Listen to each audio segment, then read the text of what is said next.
আসসালামু আলাইকুম। সবাই কেমন আছেন? আশা করছি সবাই অনেক ভালো আছেন। আমিও আলহামদুলিল্লাহ ভালো আছি। চলে এসেছি নতুন একটি মিনি ব্লগ নিয়ে। আর আজ শুরুতেই দেখতে পাচ্ছেন কি সুন্দর একটি গোলাপ দাঁড়িয়ে আছে। সকালে শিশিরে ভেজা এই গোলাপ দেখতে কার না ভালো লাগে। তো সবারই খুব ভালো লাগে। আর এই গাছটি কিন্তু আমি লাগিয়েছিলাম, অনেক দিন হয়েছে। তো ফুল ফুটেছে অনেকগুলো, মাশাল্লাহ।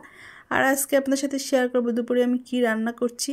তো এই যে প্রথমে চালগুলো আমি বেছে নিচ্ছি। আর এই চালগুলো হচ্ছে আমাদের যে বাড়িতে যে ধান হয়েছিল, ধানের ক্ষেতের ভিডিও আপনাদের সাথে শেয়ার করেছি, তো সেই ধানেরই চাউল এটা।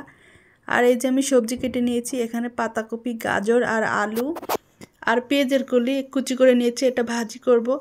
আর লাল শাক নিয়েছি, সকালবেলা একদম সতেজ টাটকা সবজি শাক নিয়ে আসা হয়েছে, কিন্তু আমি বাছি নেই, এভাবে রেখে দিছি, এই জন্য একটু শুটকি কেমন কেমন হয়েছে। তো এটা আমি বেছে নিব।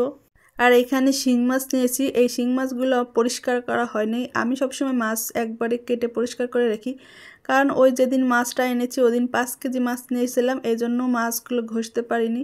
তো এখন পরিষ্কার করে নিব, কোনো সমস্যা নাই। আর আমার চুলায় কিন্তু ডালটা বসিয়ে দিয়েছি, ডাল হয়েই যাচ্ছে, এখন শুধু বাগারটা দিব।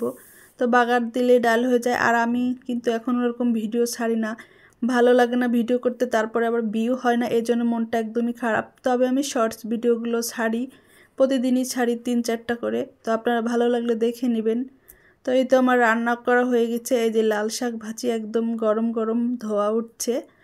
আর এখানে যে আলু আর পেঁয়াজের কলি দিয়ে শিং মাছের ঝাল করেছি, দেখতে লোভনীয় হয়েছে।